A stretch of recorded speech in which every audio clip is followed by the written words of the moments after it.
Hi, everybody. I'm so glad you're here with me today. I hope you have some questions and we can have a good discussion.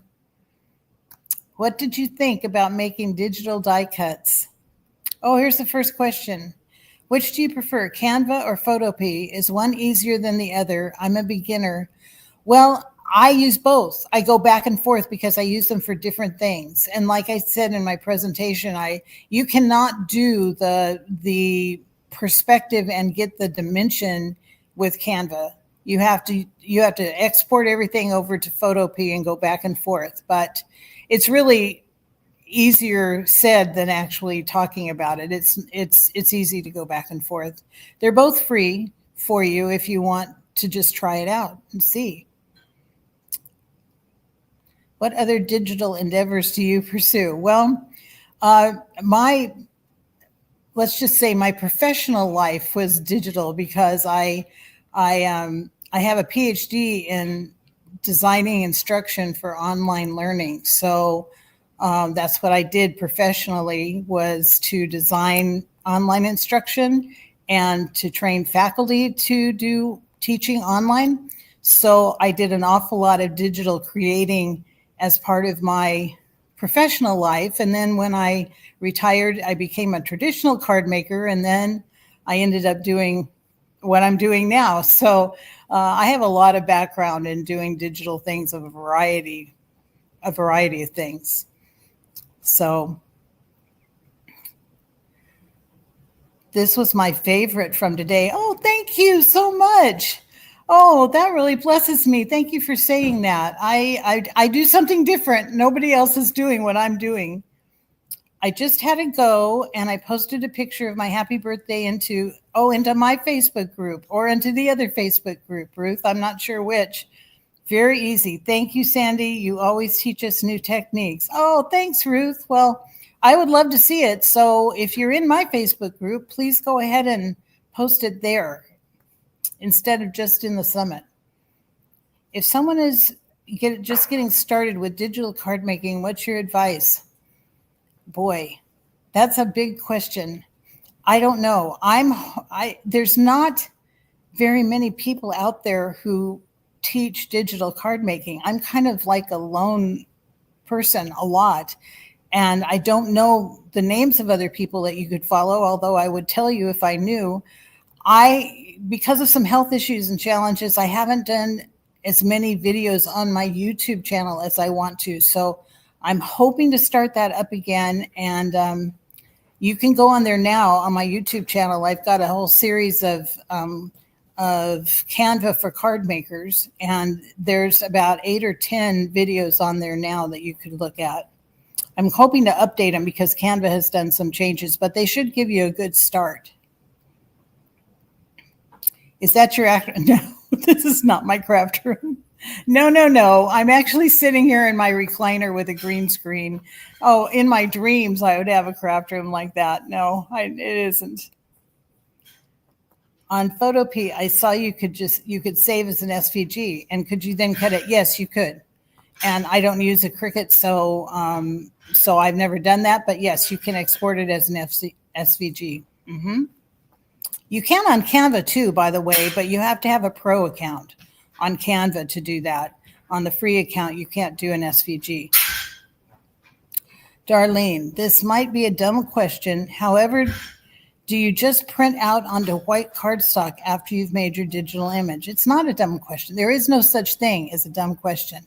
So you can use, I try to use like a Nina bright white cardstock, the heavier, like 100-pound or whatever. But for, let's say this, there's 3 choices. 1, for clip art and small things, I use like a Nina cardstock, and I try to use as bright a white as I can get.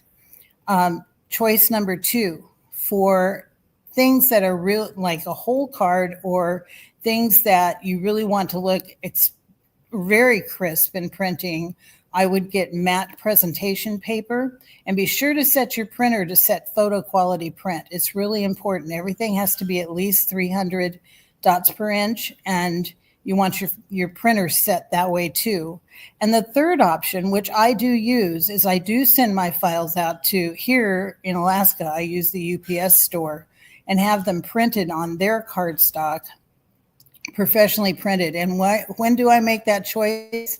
I make that choice when it's got a lot of dark colors in it, and I think it's going to be using a lot of my printer ink. So for me to pay $1 or something to get a copy made at the store saves me printer ink, and I do that option too. So that's kind of the short answer. Does that make sense?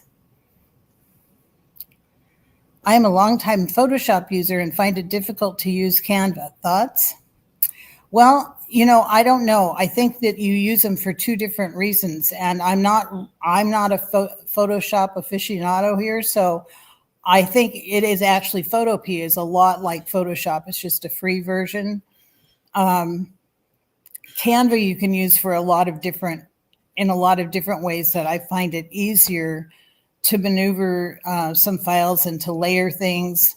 But that could just be me because I'm more comfortable with it than I am with using a Photoshop type of program. So I think that's an individual thing. You try them for yourself.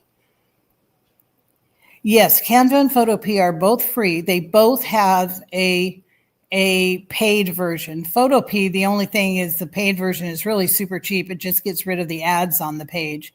Canva, there's a lot of advantages to having the pro account versus the free. You can do everything on the free. And in my presentations for the summit, I always try to do something that you can do on free. However, there are a lot of editing capabilities and things you can do with the pro version that make it, to me, well worth paying for it, but you don't have to. What's the next project I'm working on? You mean for the summit? For the spring summit, I'm working on showing you how to do some things with gradient and a thing called grids in Canva that we're going to make a summer card with gradients and grids. That's what I'm working on next. Hopefully. What printer do you use? I have an Epson, one of those ones that has tanks in it instead of the toners, but they have liquid tanks. But I think most printers do pretty well right now, other than you need to really make sure it's set on that 300 DPI print photo quality print. And a lot depends on your paper versus the printer. A lot on how bright a white your paper is, on just the quality of the paper. And like I said, I really have a good outcome for me with the presentation paper for things that I really want it to look nice. The matte presentation paper versus like using photo paper, I have a better quality for me.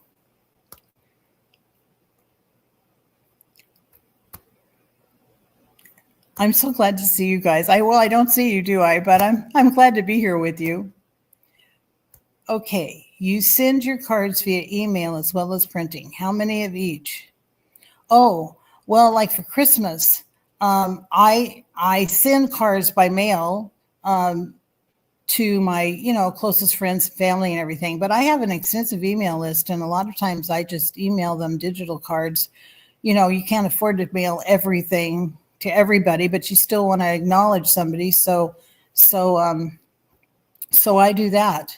And I do make digital cards and send them to, like my daughter's birthday's Monday, and I had a grandchild's birthday last week, and I made them digital cards and sent them snail mail. I printed them and sent them.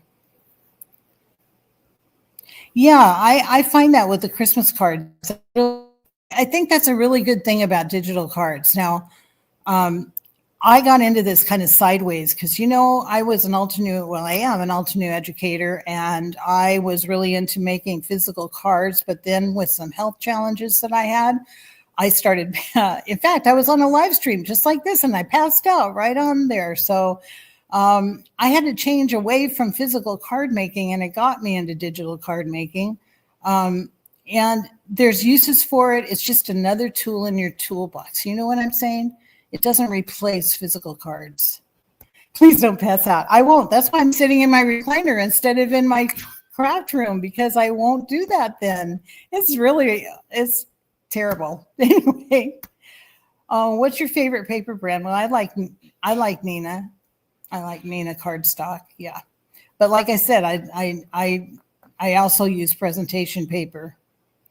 I'm doing an Alaska cruise in a couple weeks. Are you close to any cruise ports? Oh, actually, no, not unless you're coming all the way up to Anchorage, because most of the cruises stay on the panhandle of Alaska and go to Ketchikan and Juneau and down there. And we're actually quite a bit north on the mainland. So if you happen to be coming to Anchorage at any time, I live about an hour outside. So if any of you are coming to Anchorage, email me and let me know. It'd be great to meet you in person. I watched your demo on making a digital card, and I'm working on making my first one for my sister's birthday on Monday. Oh, great. Thank you for sharing your talent and knowledge with the rest of us. Thank you so much, Helen. That's so sweet of you to say. I know you'll make something wonderful for your sister, and she'll love it. Tell me, though, I know you're in my group. Let me know if you have any problems, and then I can help you, just in case. I think mine's Epson. Yeah, it's not Koala. I know it's Epson. Yeah. I'll post a link in my, if you're in my Facebook group, I'll post a link to the presentation paper that I use.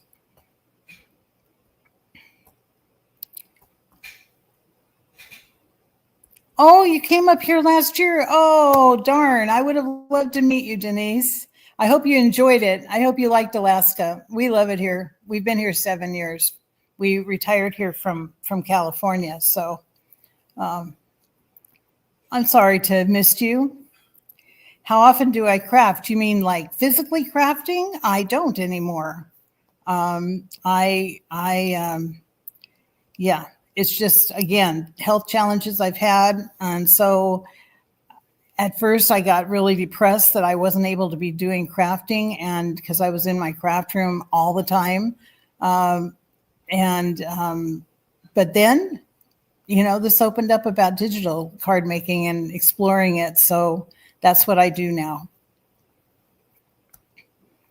How did you wind up becoming an Altenew educator?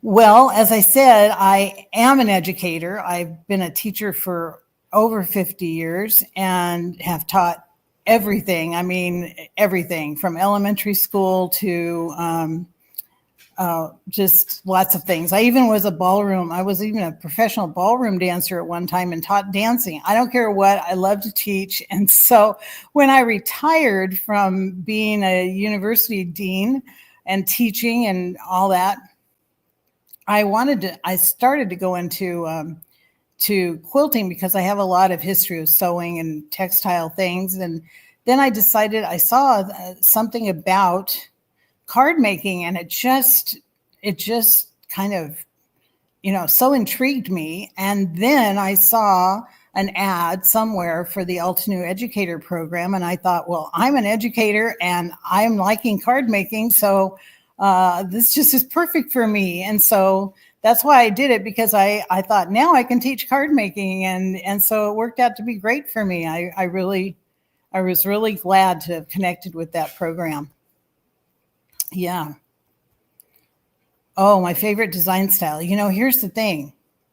Since I've been doing all the AI work, I do pretty much full time now. I'm designing AI art for everybody in my Facebook group to use, and my email group to use on their cards. And since I've been doing all the AI work, oh my gosh, I like every style. I like doing florals. I like doing geometrics. I like doing vintage things. It gives me such a wide range of being able to create on my own with all different styles, and that I was never able to do on my own. So I like everything. And again, if you're familiar with the AI art that I've been putting in our group and everything, it's cartoons, vintage things, and everything pretty much in between that I can have fun playing with and hopefully bless you with. I hope. I have led a very interesting life. Yeah, I've done a little bit of everything, but I'm really loving being with you guys now and doing this. This has been such a great adventure and such a great experience. I'm so thankful.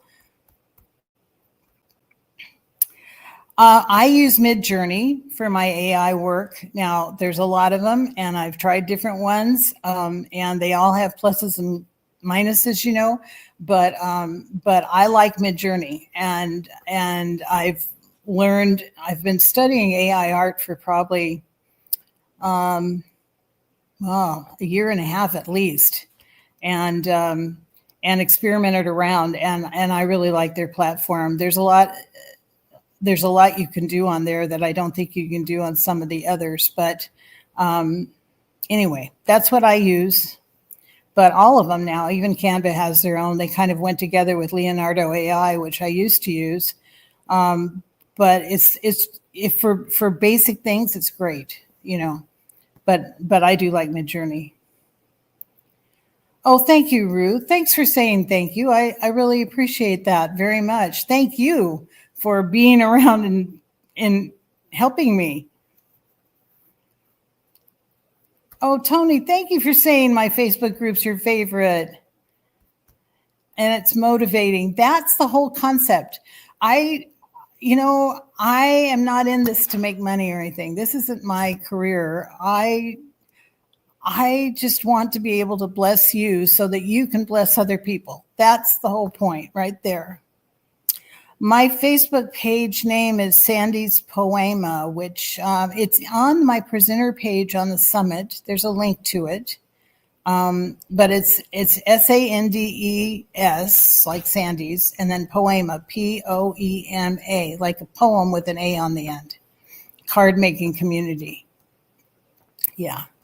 We have about 3,500 people in there right now, and it's fun. It's really fun because I want it to be a place where it's really a community, where everybody supports each other and encourages each other and inspires each other. And it's not just a place to stick a card, but, it's a place where we can really be a community together, and everybody's wonderful. Everybody's wonderful.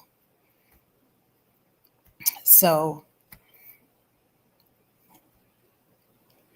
good. Try Photopea. Try it and see what you think. There's a lot of things on there, and it can be kind of intimidating, but just go through what I told you, and be sure to get the handout that's in my freebies section. If you click on the freebies link, you'll be able to find the handout that's like 15 or I don't remember how many pages, but a lot of pages, and it'll walk you through exactly where to click and all that. I haven't been an educator all these years without. I have to make a handout. I can't just say, here's my video and good luck. So, I make these like 15, 20 page handouts, but hopefully it will help you learn, when you get on your own and without the video there. So, it's time to wrap up already. Oh, gosh. Well, thanks for coming today, you guys. And I hope to see you in my Facebook group and to see you hopefully at the summit next time. Thanks again.